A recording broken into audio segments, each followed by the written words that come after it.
Hi, I'm David Gant, your Buncombe County Commission Chair. I'd like to talk to you about the March 16 meeting. We were scheduled to have one 2 weeks ago, but we got snowed out. Hopefully our last snow of the season, but we're going to push everything back to the March 16 meeting, so I'd like to talk to you about that and maybe at least one other addition we're going to have on there.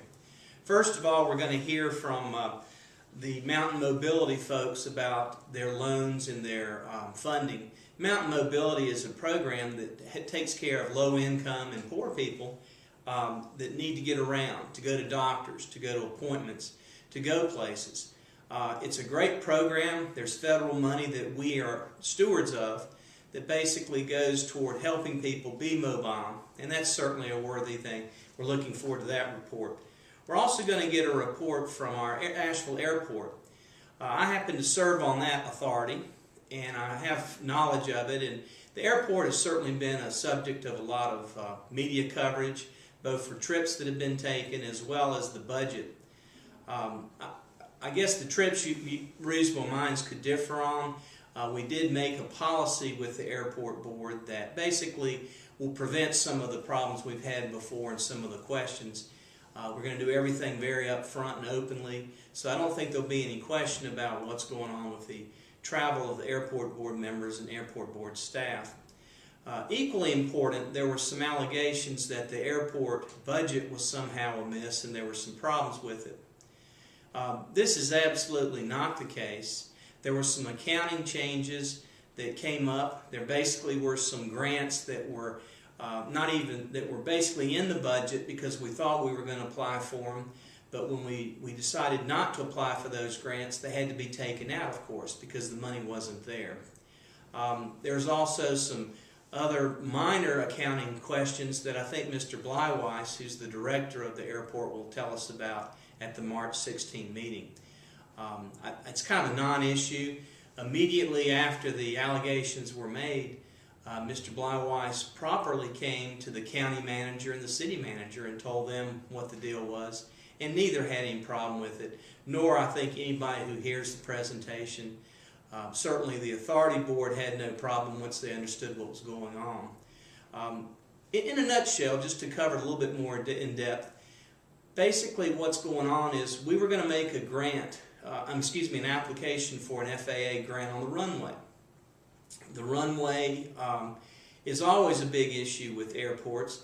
And thankfully, the FAA, which is the Federal Aviation Administration, will normally pay up to 95% of the cost of the runways because, of course, they want to make sure the runways are proper and in good shape. So we're talking about a 5% match that we have to do for the runways. The original project was $5 to $6 million to fix up the runway.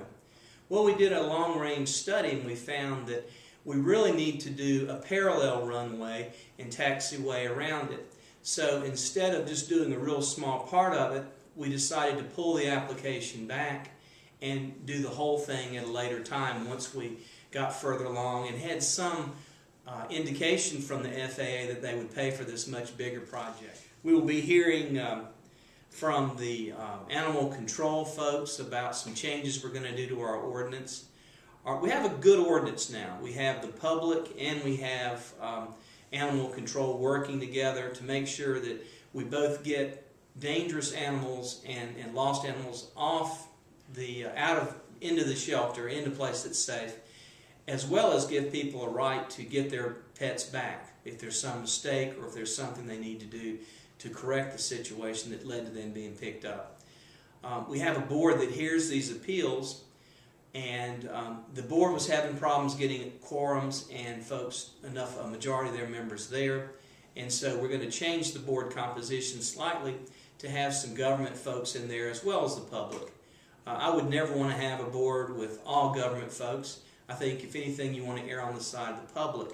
But we also have to have enough people because if your pet has been picked up, you want to know pretty quickly. You don't want them to hold your pet for a couple months just because you can't get enough people to a meeting to decide the appeal. And so we're gonna take care of that. That's one of the changes in the ordinance, and I think it's a good change. We're looking forward to hearing more about that March 16. We'll hear the 10-year plan to end homelessness from Amy Sawyer with the City of Asheville. I think we have a moral obligation as leaders in our community to take care of folks that don't have as much as we do. The homeless are certainly a problem that's been around since biblical times, and we have to deal with that. So we're looking forward to strategies and ideas from Ms. Sawyer about how we can move the ball along in that sense and to do more to help people that just don't have a chance to live in a home like you and I do. We're going to hear a report from Western Highlands about the mental health situation in the area.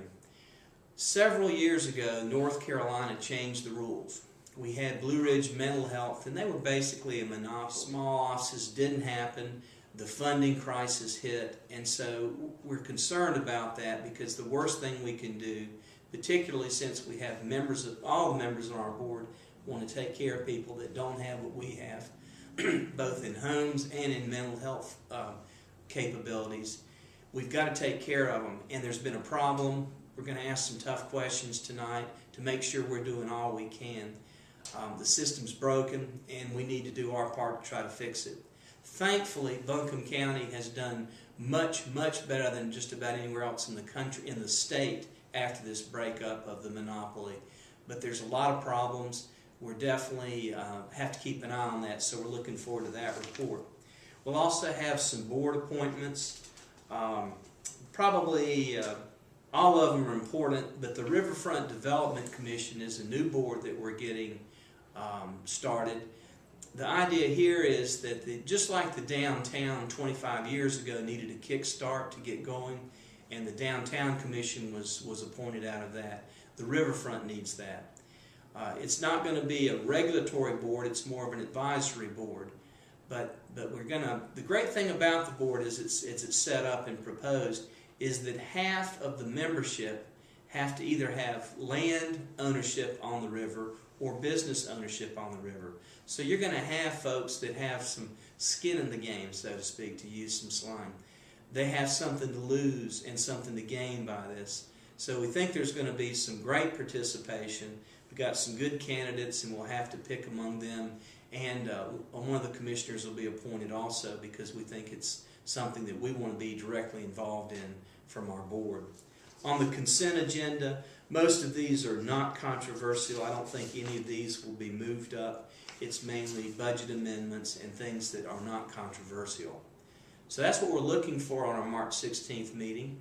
I hope you'll call me or email me or write me if you have any questions about it. And thank you for giving us a chance to present this report. And we look forward to trying to do the right things as we make decisions on this. And thank you for the opportunity thank you for the opportunity to serve as your Buncombe County Commission Chair.